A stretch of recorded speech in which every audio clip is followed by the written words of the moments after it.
Who was Adam?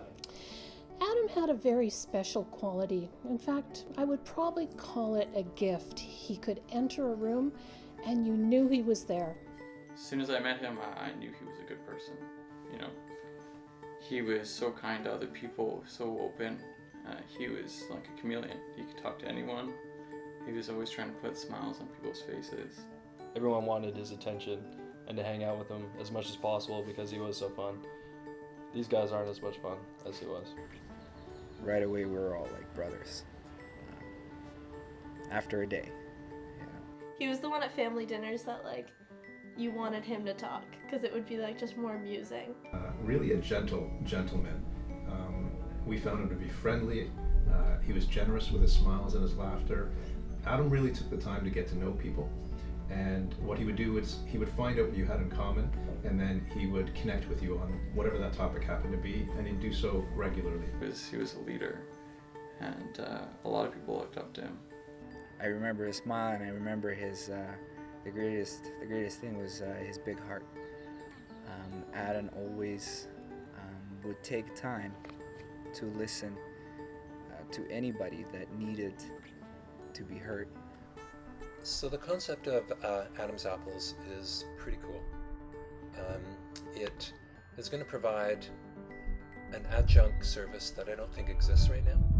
The head of the school that our daughter goes to came to me with an idea called Adam's Apples, and he wanted to do this in Adam's name, and it started off as simply a bowl of apples that kids could go to a location within the school and grab an apple and sit around, talk.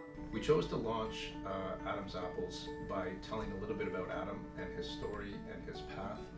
We added to that through Ali's written remarks.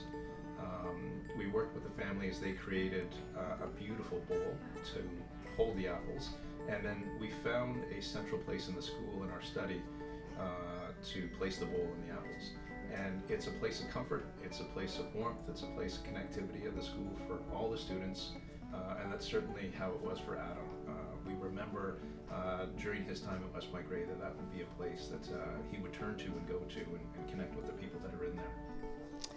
I think there's a couple reasons why Adam's Apples are important. I think first of all is I can visualize Adam sitting on one of our desks, throwing an apple from one hand to another with his feet swinging back and forth, turning around and saying, "Hey, Mrs. Watson, isn't this cool? Everybody's coming together down here to get an apple." I see Adam's Apples as a wonderful opportunity to provide more than just knowledge, actually some concrete, practical, on-the-ground service to youth all over the province, and not just kids in the west side, kids in the east side, but actually all over the province. We would suggest that it's become threaded into the fabric of the school. It's a thing. We know it.